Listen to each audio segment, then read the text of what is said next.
Por que Cristo foi superior a Moisés? Será que Cristo realmente excedeu o grande líder Moisés? E se ele excedeu, se ele foi superior, no que e por quê?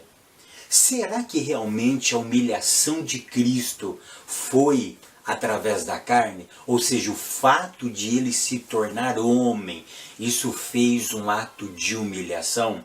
Essas e outras questões serão respondidas nesta videoaula, então não percam!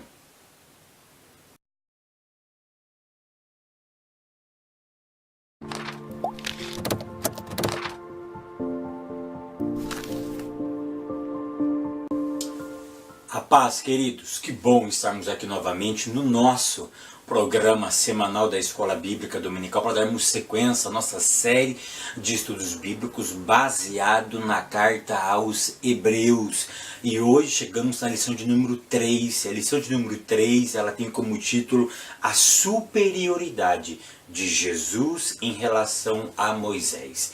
Hoje nós vamos falar se realmente Jesus foi maior, foi superior ao grande líder de Israel, por nome de Moisés. E a leitura bíblica em classe se encontra na carta aos Hebreus, no capítulo 3, do verso 1 ao verso de número 19. Hebreus, capítulo 3, do verso 1 ao verso 19. Eu quero simplesmente pedir perdão, porque semana passada eu cometi um equívoco, tá?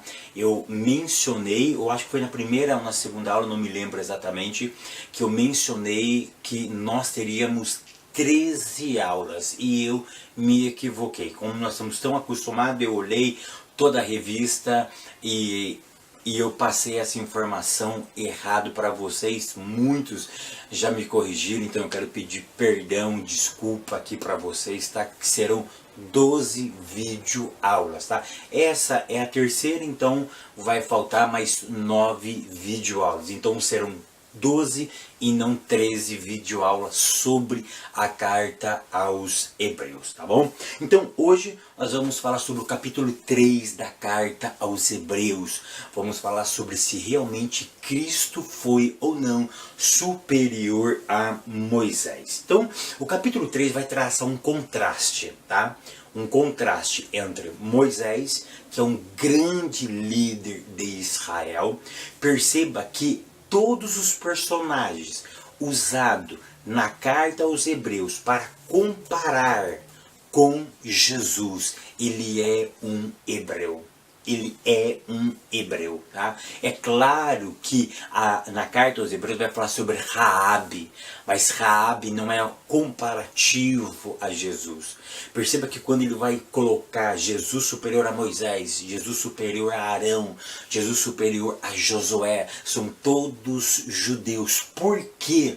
Porque a carta foi escrita aos judeus, quem se lembra? Messiânicos, os judeus que aceitaram Cristo como o Messias. É por isso que os personagens, para comparar com Jesus, eles são personagens judeus, para identificar Jesus com o povo judeu. Então ele está pegando grandes referências dentro da história do judaísmo, dentro da história do povo de Deus, do povo de Israel, e comparando com o maior nome que o judaísmo já teve. Nunca outro nome será tão importante dentro do judaísmo e fora do judaísmo do que o nome de Jesus. Eu me lembro agora da carta de Paulo aos Filipenses, que foi dado um nome para ele, que é sobre todo nome. Ou seja, tanto dentro do judaísmo como fora do judaísmo. Ou seja, ele excede denominação, ele excede religião, ele excede dogma, ele vai muito mais além. Ou seja, todas as pessoas vai ter que se dobrar, vai ter que reverenciar o nome Jesus Cristo. Ou seja, o nome dele é realmente um nome poderoso. Foi um nome dado pelo próprio Eterno, para que o nome dele fosse uma referência, fosse a salvação da humanidade. E vale salientar também que o capítulo 3, então ele vai mostrar dois líderes judeus, Jesus e Moisés, a superioridade de Jesus, e nós vamos ver nessa aula por que ele foi superior, tá? E uma outra coisa que o capítulo 3 ele ressalta, que Jesus, o autor, ele tenta comparar, ele faz essa comparação, mas é uma forma humana de tentar mostrar que Jesus é incomparavelmente, ou seja, é superior a Moisés. Não tem como, humanamente eu compará-los, tá? O autor tenta fazer isso para que os homens entendem isso, para que nós possamos entender, mas Jesus, então ele mostra que Jesus é incomparavelmente superior a Moisés. Uma outra coisa que o capítulo 3 também ele vai ressaltar, em nenhum momento o escritor aos Hebreus ele vai menosprezar Moisés. Pelo amor de Deus, não levem para a classe essa ideia que o autor está inferiorizando um e menosprezando o outro. Não, ele mostra o papel de honra que teve Moisés, mas apresenta que Cristo é incomparavelmente alguém de honra. Porque é muito fácil, querido, preste atenção, você comparar com alguém que é inferior. Ou seja, você pegar algo ruim e comparar com esse algo ruim, isso não tem graça. Ou seja, então ele pegou um homem de destaque. Ele pegou um homem, preste atenção, que Moisés ele escreveu nada mais ou nada menos do que 6 livros. Ele escreveu Gênesis, Êxodo, Levítico, Número e Deuteronômio. E ainda atribui-se a ele o livro de Jó. E ainda ele escreveu um salmo. Então perceba a honraria que tem este homem. Ou seja, Jesus não está sendo comparado com um homem da esquina, com um homem sem importância, que não teve legado e história. Ele está sendo comparado com um legislador de Israel, o homem que impregnou a sua marca na história. Ou seja, um homem de credibilidade, é um homem que tem história. Não é um homem desaprovado, é um homem aprovado por uma comunidade. É um homem aprovado dentro de algumas religiões fora do judaísmo. Então Jesus não está sendo comparado com qualquer um. Como dizia o meu pai, né? O Zé da esquina. Não é comparado com o Zé da esquina. É comparado com Moshe, com Moisés, o homem que recebeu a missão de libertar o povo de Israel. Tópico 1. Uma tarefa superior. Ponto 1. Uma vocação superior. O verso 1 do capítulo 3, lembrando que é só o capítulo 3 aqui, tá? O capítulo 3, ele é bem interessante. Por quê? Olha como ele começa o capítulo 3. Eu pegar aqui a lição correta, né? O professor começa a aula e nem pega a lição correta, né? Que eu fechei aqui. Olha como começa o capítulo 3, verso 1. Pelo que, irmãos santos. Preste atenção no tom familiar que começa essa carta, que começa essa epístola. Ou seja, ele começa chamando aquele grupo de pessoas de irmãos santos. É um tratamento especial. Ele não está se dirigindo a qualquer tipo de grupo. Ele está se dirigindo a uma comunidade que já reconhecia, presta atenção, que Jesus era o Salvador. E o escritor desta carta também tinha aceitado a messianidade dele. Ou seja, então ele começa dizendo, olha, você é um dos nossos, você já faz parte da família de Deus, você já é um dos filhos do Eterno, você agora é agraciado, você passou pela cruz. Esses irmãos passaram pela cruz, aceitaram a cruz, o sofrimento do Messias. Tão verdade é que o verso 1 termina assim, dizendo, nossa confissão. Ou seja, ele começa dizendo, nossos irmãos, se colocando ali, e ele diz, e ele usa a expressão nossa confissão, ou seja, a mesma confissão que o próprio autor da carta fez, os irmãos para quem ele estava escrevendo também tinha feito.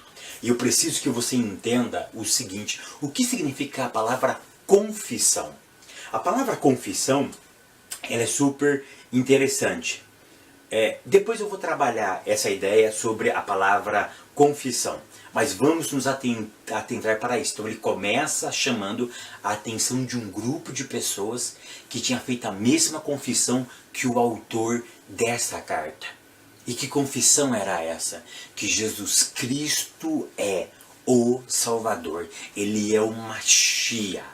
Ele é o enviado de Deus. Ele é o prometido de Gênesis 3,15. Porque os judeus estavam esperando o bendito que vinha em nome do Senhor. Eles estavam esperando a semente da mulher. Então a confissão deles foi essa, de aceitarem que Jesus Cristo era realmente o Messias. Tá?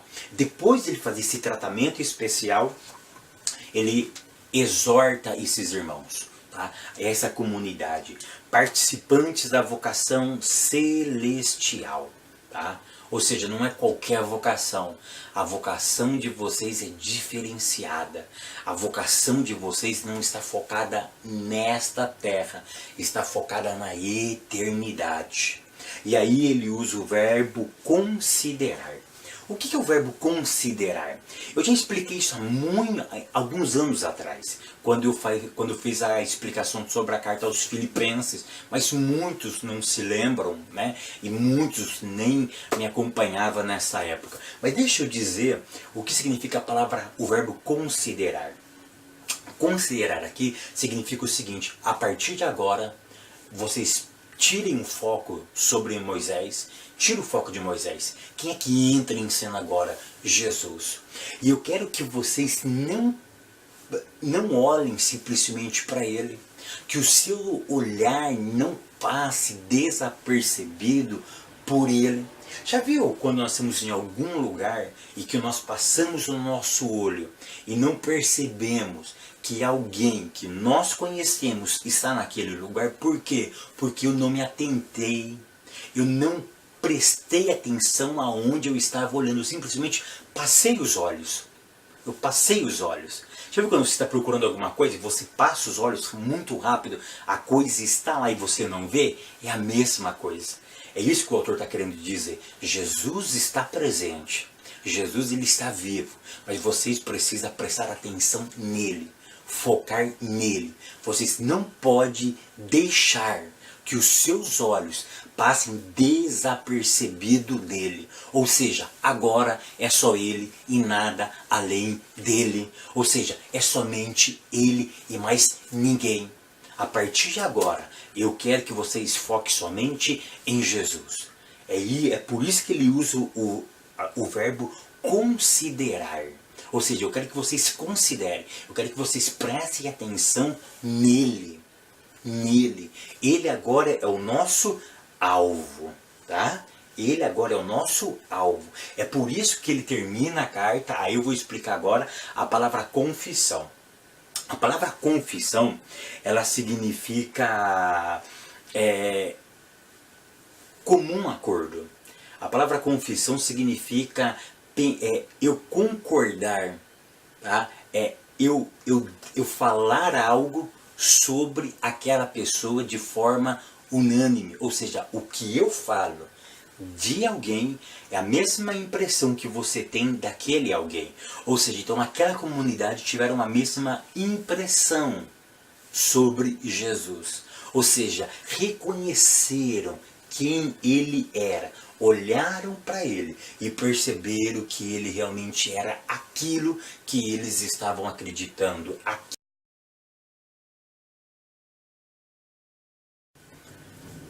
Ou seja, eles reconheceram que aquilo que Cristo falava, a proposta dele era realmente verdade. E eles aceitaram aquela proposta e fizeram uma confissão, ou seja, um reconhecimento de quem ele era.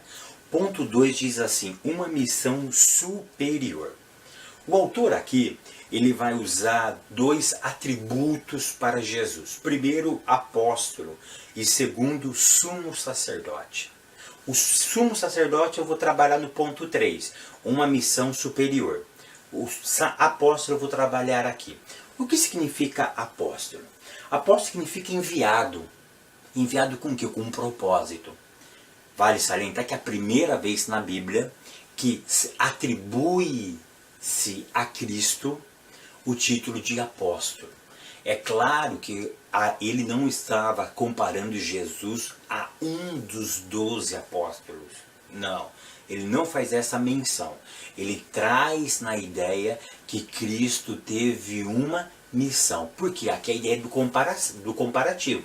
Moisés e Jesus. Olha que interessante. No original, a palavra apóstolo significa enviado. Ou seja, Moisés foi enviado, sim, com uma missão. Qual era a missão? De libertar o povo de Israel. Jesus veio com uma missão, é claro, está escrito em Lucas capítulo 4. Ele veio com a missão de apregoar, de anunciar o ano aceitável ao Senhor, de dar liberdade aos cativos, de dar vista aos cegos. Ou seja, ele veio com um propósito. Ambos tiveram um propósito. Mas a minha pergunta é, olha que interessante, Moisés teve um propósito. Teve ou não teve? Teve, libertar o povo de Israel. Ele conseguiu libertar o povo de Israel? Conseguiu. Ele tirou o povo do Egito. A minha pergunta é, por que então? Por que então? Jesus era superior como apóstolo, como enviado na sua missão do que Moisés.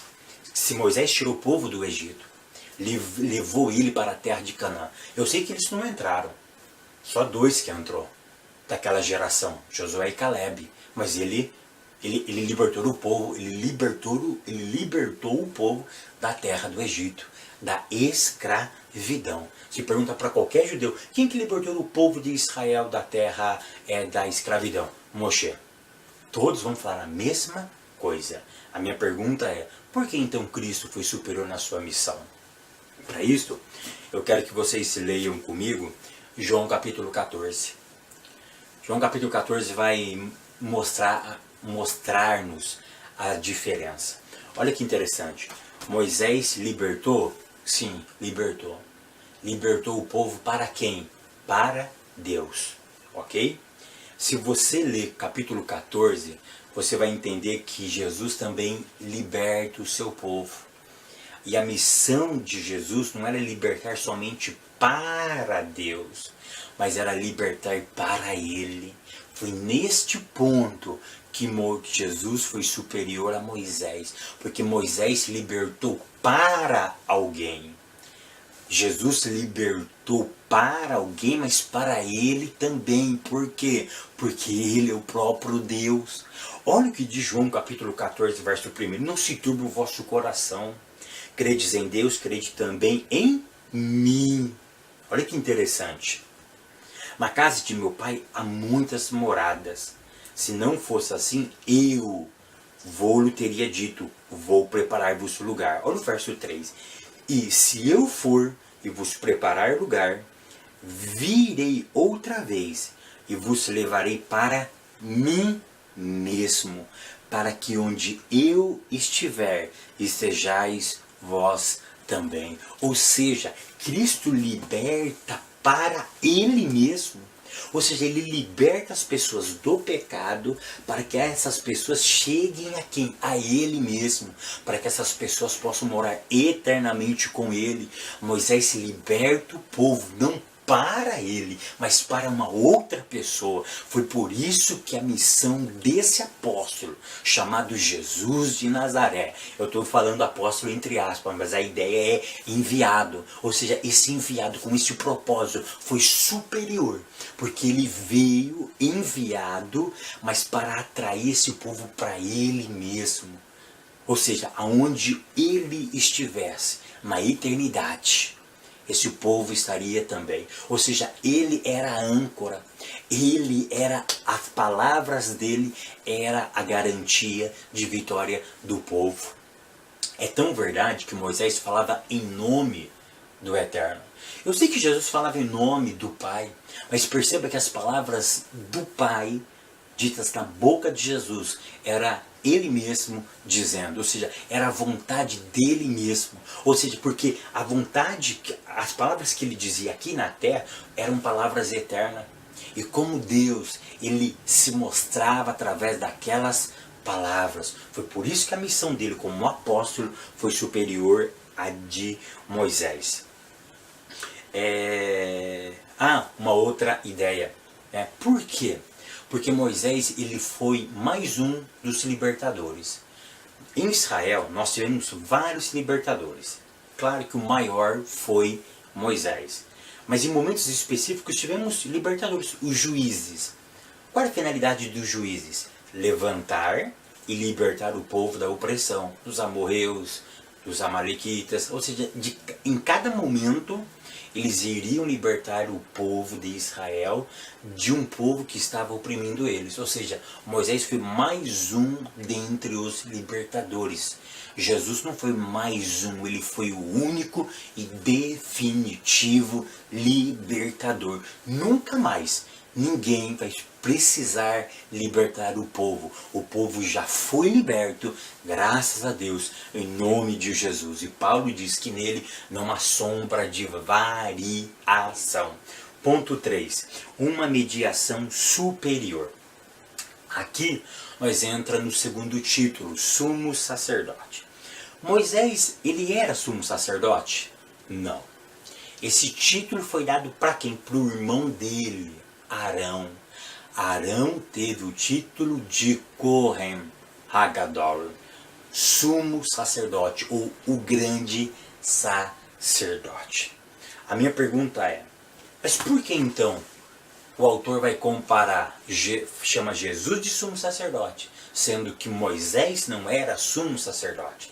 Deixa eu dizer uma verdade para vocês. Como título, ele não teve, mas na praticidade da história, ele exerceu o sumo sacerdócio.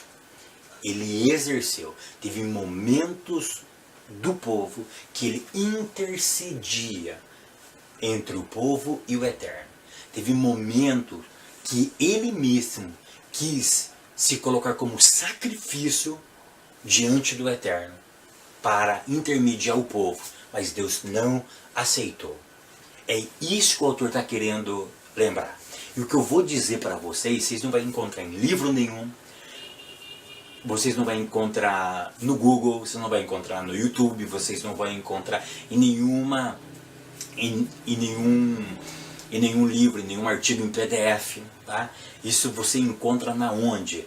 O que eu vou dizer aqui foi uma midrash que eu fiz, foi uma interpretação, foi uma explicação judaica que eu peguei e fiz uma associação com a vida do Messias. Então, no meu ponto de vista, Jesus é comparado a Moisés, mesmo Moisés não tendo o título, mas ele exerceu. E esse escritor que escreveu, ele conhecia profundamente a história de Israel. E no meu ponto de vista, ele está fazendo uma menção, tá? Uma alusão ao Salmo 99 e o verso 6. Olha o que diz o Salmo 99, verso 6. Moisés e Arão, entre os seus sacerdotes, e Samuel, entre os que invocam o seu nome, clamavam ao Senhor e ele os ouvia. Moisés e Arão, entre os seus sacerdotes. Ou seja, o salmista está mencionando que Moisés não era sacerdote, mas ele em algum momento ele exercia o trabalho de um Kohanim, o trabalho dos sacerdotes, de um Kohen, de um sacerdote. Ele exercitava este trabalho. E você quer ver um texto bíblico onde ele tentou exercitar o trabalho de sumo sacerdote? Eu vou mostrar para vocês.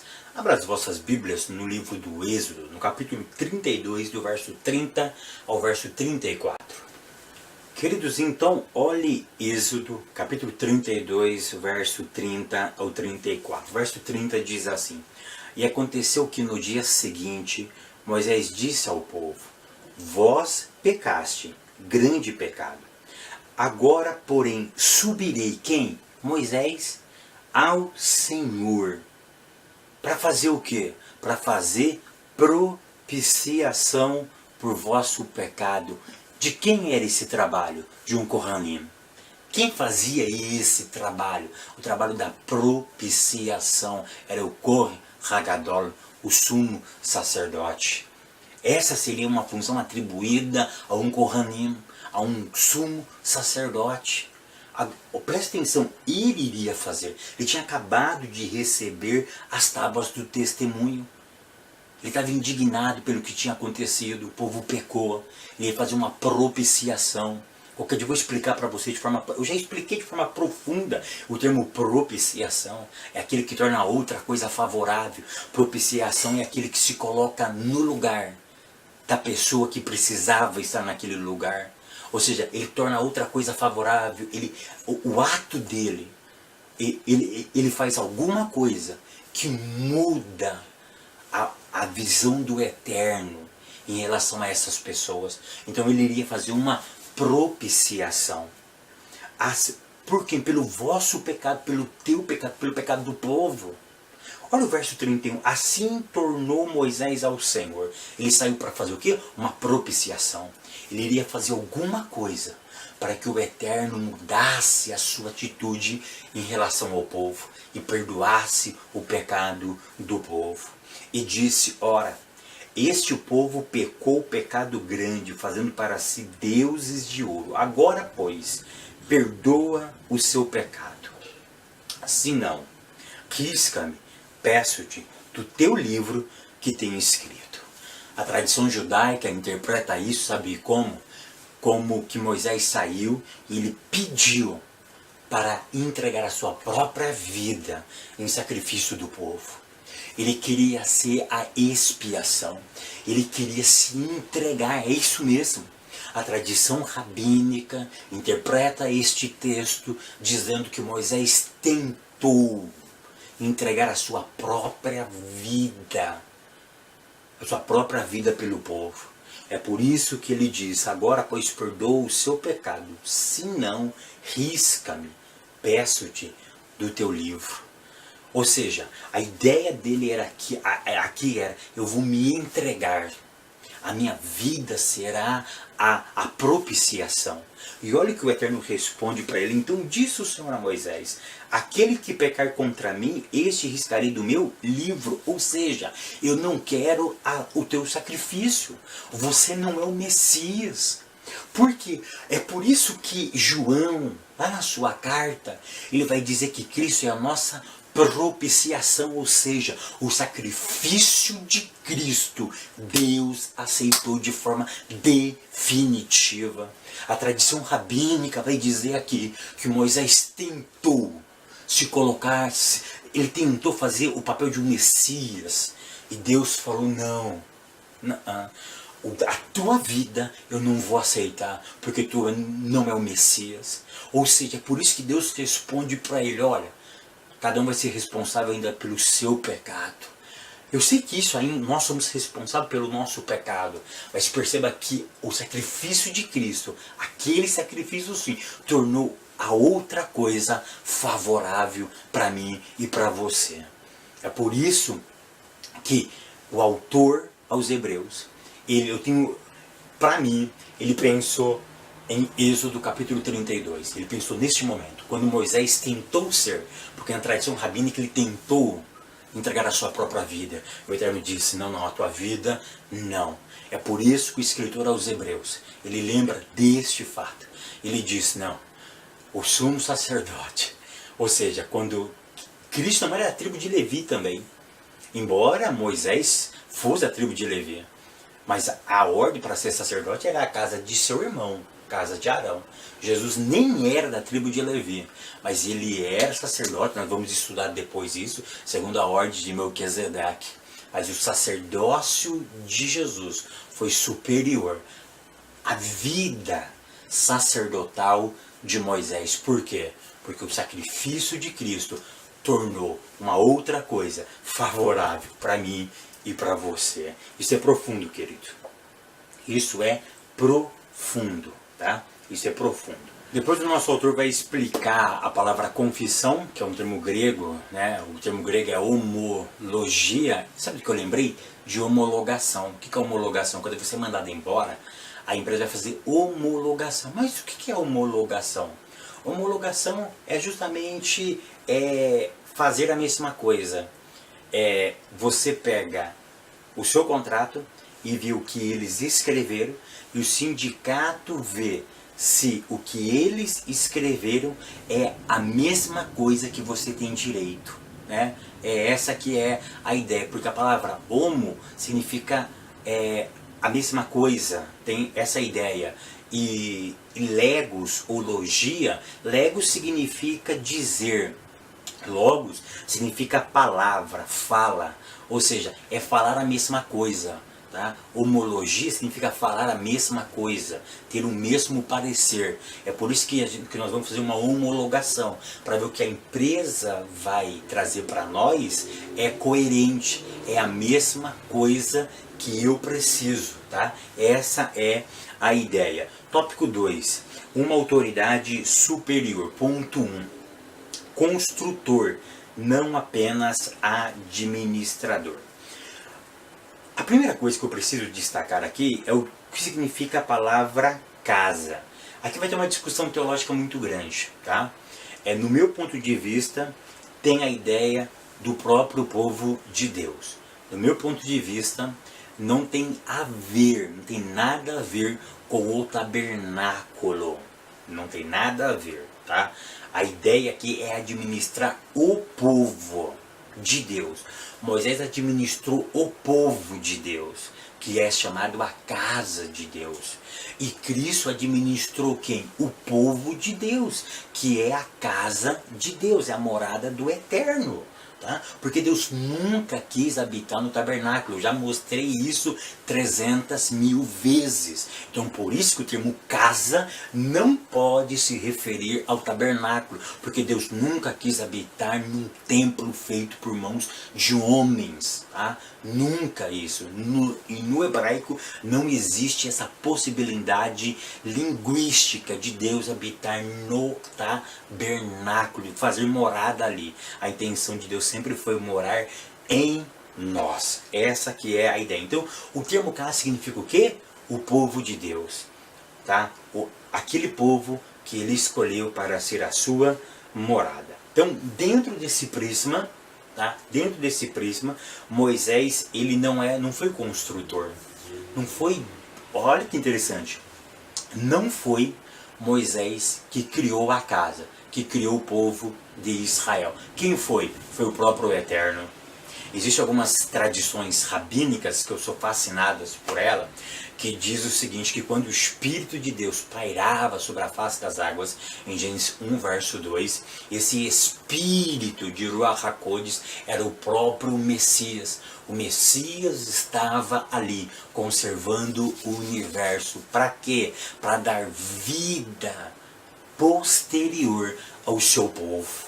Ou seja, o Eterno também fez aquele povo, o povo de Israel. Foi por isso que ele veio para o povo de Israel, porque era povo deles, era povo do Eterno. Então, olha que interessante, o povo, a casa que Moisés administrou não era dele, era de outro. Então ele não era proprietário, tá? Ele era símbolo que um inquilino. E na qualidade de inquilino, ele era mordomo, ele administrava aquela casa, mas ele não era proprietário da casa. Cristo não. Cristo, ele era filho na sua própria casa. Ou seja, ele era filho dentro da sua própria casa. Era o dono dentro da sua própria casa. O construtor estava dentro da sua própria casa. Então é nesse aspecto que é por isso que Jesus, de forma brilhante, ele disse, não foi vocês que me escolheste, mas eu que vos escolhi. Ou seja, foi eu que construí vocês, foi eu que projetei vocês, foi eu que lancei o fundamento, foi eu que edifiquei esta casa. Então não foi você que me escolheu, foi eu que te escolhi. E vos nomeei para que você vá e dê fruto. Oh, querido, glorifica a Deus por isso. Nós estamos diante do construtor da nossa eterna salvação. Moisés, ele foi mordomo. E deixa eu dizer uma coisa aqui. Eu também, você, nós, não somos construtores. Nós não somos donos dessa casa. Nós somos como Moisés, como Moshe, servos, mordomo. Então vamos saber administrar a casa de Deus. Infelizmente, tem muitos pastores, líderes que não sabem administrar o povo, que não é dele. Tá? A lição não toca nesse assunto, mas eu estou dando apenas uma pinceladinha para que nós possamos ter a ideia da profundidade deste assunto. Ponto 2. O perigo de ver, mas não crer. Eu achei fantástico essa colocação do autor, porque agora é um papo de judeu para judeu. O papo aqui é de judeu para judeu. Por quê? Porque o autor da carta aos Hebreus, ele recorre à sua própria história. E o judeu sabia do que o autor estava se referindo. Ele estava se referindo àquela geração do deserto, de Bamidba, no deserto. Foi a geração que viu maiores milagres. E daquela geração, quantos entraram na Terra Prometida? Apenas 2. Eu tenho uma mensagem que quando eu sair nos congressos por aí, se quiser me convidar, ó, o zap está aqui embaixo, tá? Em algum momento vai aparecer o zap para agendamento, e faço agendamento para nós adorarmos a Deus juntamente com vocês em 2018, tá? Eu costumo sempre dizer isso, tá? Milagre não é aprovação de evangelho, porque uma das maiores gerações que viram maiores milagres, de 3 milhões, apenas 2 pessoas entraram na terra prometida, Josué e Caleb. O problema não é ver, eu tenho que crer. Nós estamos vendo muitos milagres, mas o milagre não é a certeza da salvação. O que salva ainda e sempre será a cruz do Eterno. Então o problema, o perigo de ver e não crer. Nós estamos vendo coisas, mas não estamos acreditando no essencial. Nós estamos nos acostumando com o sobrenatural. Quando nós pegamos intimidade com acabamos de conhecer uma pessoa, ela nos convida para ir na casa dela, você chega lá, mas nem respira. Faz pose, sim, não, pensa no que fala, senta com cuidado, vai pegar água. Água, por favor. Você quer beber 3 copos, você só bebe 1 por educação, bebe com estilo. Se alguém... Não, vai lá na porta da geladeira. Deus me livre, vai abrir a geladeira, por favor, por gentileza. Depois de 2, 3, 4, 5 anos, depois que você pega intimidade, você chega aí, e aí, meu irmão? E aquela água gelada? Vou lá tomar, hein? Abra a geladeira, pega, toma, porque você se acostumou, você se familiarizou com aquelas pessoas. Isso é legal? Em certo ponto é até bacana, legal isso daí. Mas o problema é justamente com o espiritual. Nós vamos se familiarizando com as coisas espirituais, que nós pegamos o que é uma certa liberdade, que nós perdemos o senso do temor, o senso do respeito, o senso do limite. E quando perdemos o senso do respeito, do temor e do limite, nós podemos cometer equívocos. E o excesso nos traz equívocos. E é justamente isso que esse ponto 2 vem trabalhar na nossa mente. E eu devo tomar muito cuidado quando eu vou me familiarizando com aquilo que é divino. Tá? Começa a se me tornar tão natural que eu perco o temor, o respeito e a sinceridade, eu perco os valores eternos daquela experiência que eu estou vivendo. Ponto 3. O perigo de começar, mas não terminar. Deixa eu fazer uma pergunta para vocês.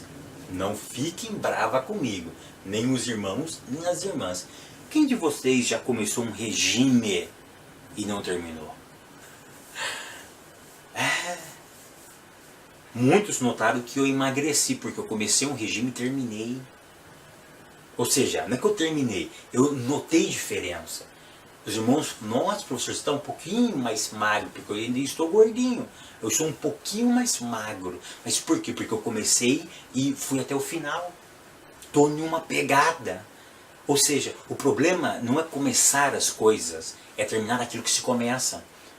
Quando meu filho começou inglês, o menor, porque o maior já fez inglês, e o menor eu falei sobre isso com ele. Falei, filho, um dos segredos da vida não é começar, mas é terminar aquilo que se começa. Nós começamos regime e não terminamos, começamos faculdade e não terminamos, começamos casamento e não terminamos, começamos um emprego e não terminamos, ou seja, nós começamos e não terminamos, começamos a assistir aula, não terminamos, porque não temos foco, tá? Então, e aí eu quero pedir para vocês fazer uma lista na classe de vocês de personagens bíblicos que começaram e não terminaram a sua empreitada. E depois pode até citar pessoas que começaram a caminhada e não está mais entre nós. Então o segredo não é começar, mas é terminar, porque a vitória está no final. Agora tópico 3. Um discurso superior. Ponto 1. O perigo de ouvir, mas não atender. E para isso, precisamos ler o Salmo 95, do verso 7 ao verso de número 11. Tá? Leia na classe de vocês, leiam aí, porque a aula já está ficando muito longa para eu ler isso aí. Eu prometo para vocês que nas próximas eu vou tentar reduzir o tempo da videoaula, porque Hebreus é profundo, é complexo e é prazeroso. Eu tenho uma coisa para dizer para vocês. Eu postei isso no meu Facebook, no meu Instagram. Se vocês quiserem me seguir na minha fanpage, no meu Instagram, eu vou deixar aqui embaixo, na descrição desse vídeo, o meu Facebook, o meu Instagram. Me segue lá no Instagram, me segue lá. Eu sempre posto imagens com frases impactantes para fazer nós refletirmos. Esses dias eu postei uma assim: crença não muda a nossa vida, mas sim atitudes. Porque não basta crer. Não basta crer. Quantas pessoas acreditam em milagre? E quando vai precisar viver um milagre, não vive esse milagre. Porque acreditam, mas não vivem um milagre. Por quê? Falta atitude. Nós acreditamos, a crença aqui é acreditar, é saber de certas coisas, mas não fazemos. Por exemplo, crenças, eu acredito que quem poupa, fatura, mas eu não poupo, porque faltou atitude. Então não basta acreditar nas coisas, não basta saber de princípios, eu tenho que praticar esses princípios. São as atitudes nessas crenças que vão fazer a diferença na minha e na tua vida. É esse o princípio que eu queria trazer para vocês. E eu termino dizendo o seguinte, eu termino esse ponto, né? São as praticidades nelas que determinará o meu, o teu, o nosso progresso. Ponto 2. A humilhação do servo. Deixa eu fazer uma pergunta. Cristo foi humilhado ao se tornar carne? Quando ele possuiu esse corpo, quando ele possuiu meu corpo, vocês estão me entendendo? Quando ele possuiu essa matéria chamada carne, humanidade, foi aí que ele foi humilhado? Cuidado, irmãos. Tem muitos pregadores, ensinadores ensinando e pregando isso. Mentira. A humilhação de Cristo não está na encarnação dele, não. Não. A carne, ele se tornar homem, de forma alguma o humilhou. Na verdade, ele veio enaltecer o homem. Ele veio mostrar para mim e para você que Adão fracassou, mas ele como homem não iria fracassar como não fracassou. Tá? Então ele não foi humilhado na carne, por possuir carne. Mas como ele foi humilhado então, Fábio? Presta atenção, a humilhação de Cristo não está no fato de ele ter se tornado homem, mas em esvaziar de sua glória e permitir, e aqui que está o segredo, de permitir que o pecado causasse dor e sofrimento nele, sem ele ter culpa. Ou seja, ele deixa a glória. Porque ele com glória o pecado não atingia, mas agora ele sem a glória, tá? Esvaziou da sua glória. E isso sim possibilitou o pecado afetar ele. O pecado começou a afetar ele. E mesmo ele sem ter pecado e sem ter culpa, o pecado afetou a vida de Jesus. Então foi nesse aspecto que ele passou uma grande humilhação. E ponto 3, o exemplo a ser seguido. Cristo, não preciso nem falar, que ele precisa ser seguido. Ele cumpriu o que lhe foi designado, ele cumpriu a sua missão, amou sem exceção, amou sem preconceito, priorizou o reino e depois vinha as outras coisas. Eu concluo essa aula dizendo o seguinte: não passe desapercebido dele. Pare, olhe, escute o que ele está falando, que eu tenho certeza que a tua vida vai mudar. Até semana que vem, que o Eterno continue abençoando a tua vida, a tua casa, o teu ministério